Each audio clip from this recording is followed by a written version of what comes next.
हर्षिल में राज्य स्तरीय सेब महोत्सव का शुभारंभ करते हुए राज्य के कृषि मंत्री गणेश जोशी ने कहा कि हर्षिल क्षेत्र में उत्कृष्ट किस्म के सेब उत्पादन को देखते हुए इसकी बेहतर ब्रांडिंग और मार्केटिंग पर राज्य सरकार विशेष ध्यान दे रही है। कृषि मंत्री ने हर्षिल क्षेत्र को फलपट्टी बनाए जाने की घोषणा करते हुए कहा कि इस इलाके में हॉर्टी टूरिज्म को विकसित करने के लिए सभी जरूरी कदम उठाए जाएंगे। वाइब्रेंट विलेज हर्षिल के उद्यान विभाग के परिसर में आयोजित 2 दिवसीय सेब महोत्सव का उद्घाटन लोक संस्कृति के विविध रंगों से सराबोर सांस्कृतिक कार्यक्रमों के साथ हुआ।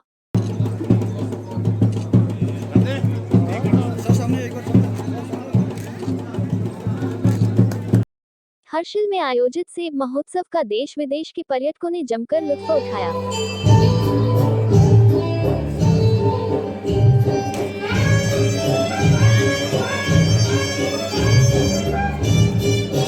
महोत्सव के उद्घाटन के मौके पर महिला मंगल दल झाला, जसपुर और बगोरी की महिलाओं की पारंपरिक लोक नृत्यों की प्रस्तुति ने देश विदेश से आए पर्यटकों को झूमने पर मजबूर कर दिया।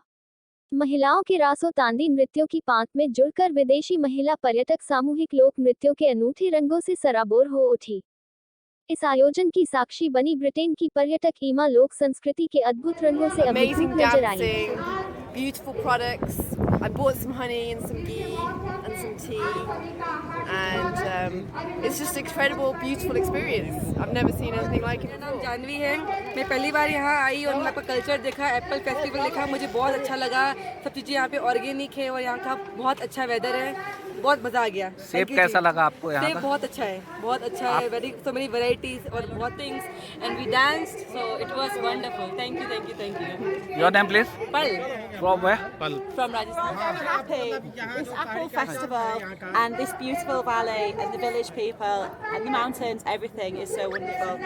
So thank you for having us and making everything so perfect. And thank you for our wonderful earth, for everything and all the creations. ईमा हर्षिल के सेब के लाजवाब स्वाद की इस कदर मुरीद दिखी कि उन्होंने इसे दुनिया का बेहतरीन सेब करार दिया।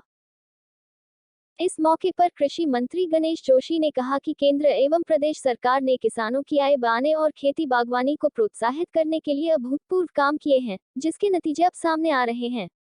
बागवानी मिशन के जरिए उद्यानीकरण को बढ़ावा दिया जा रहा है।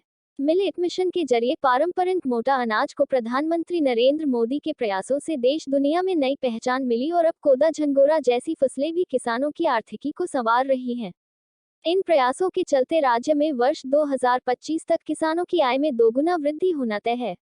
श्री जोशी ने कहा कि हर्षिल क्षेत्र के 8 गांवों में बगीचों की जंगली जानवरों से सुरक्षा के लिए घेरबाड़ करने हेतु 2 करोड़ 40 लाख रुपए की योजनाएं स्वीकृत की गई है। इस क्षेत्र के लिए अलग से सेब की खास पेटियां उपलब्ध कराई गई है। इसके साथ ही उद्यानों में रसायनों के छिड़काव के लिए उच्च क्षमता के ड्रोन उपलब्ध कराए जा रहे हैं। उन्होंने हर्षिल क्षेत्र में सुविधाएं उपलब्ध कराने का भरोसा दिलाते हुए इस इलाके को फलपट्टी बनाने की घोषणा की। खेती मध्यम बांध चाकरी ठीक निकाल। आज लोग खेती की ओर आ रहे हैं। अभी एक बच्ची मुझे मिली, मैंने बेटा आप क्या कर रहे हो? मेरी BSc एग्रीकल्चर कर रही है, क्योंकि आज हॉर्टिकल्चर में और कृषि में इतनी संभावनाएं हैं। हम इस प्रदेश की इकोनॉमी को मजबूत कर सकते हैं और मैं दावे के साथ कह सकता हूँ जिस तरह हमारे अधिकारी काम कर रहे हैं, कर्मचारी काम कर रहे हैं।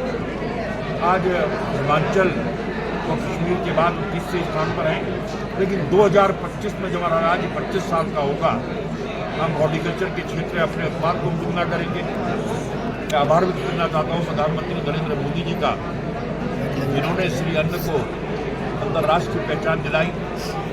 आज हमारा कोदा झिंगुरा, जब हम आंदोलन में कहते थे हम कोदा झिंगुरा खाएंगे, उत्तराखंड राज्य बनाएंगे, और आज मैं नारा दे रहा हूँ कि कोदा झिंगुरा उगाएंगे और उत्तराखंड को आत्मनिर्भर बनाएंगे।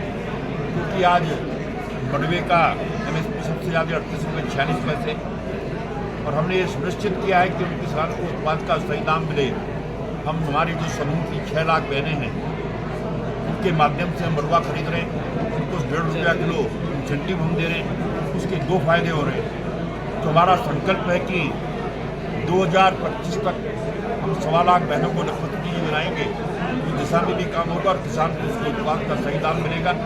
इस अवसर पर मुझसे इस क्षेत्र को फलपट्टी क्षेत्र बनाने की घोषणा की, मैंने उसकी आज घोषणा यहाँ पर की है। और मैं आभार व्यक्त करना चाहता हूँ प्रधानमंत्री जी का, तो वाइब्रेंट विलेज योजना में यहाँ के 8 गांव यहाँ पर आए हैं, जिनके लिए 2,40,00,000 रुपया प्रधानमंत्री जी ने स्वीकृत किया है।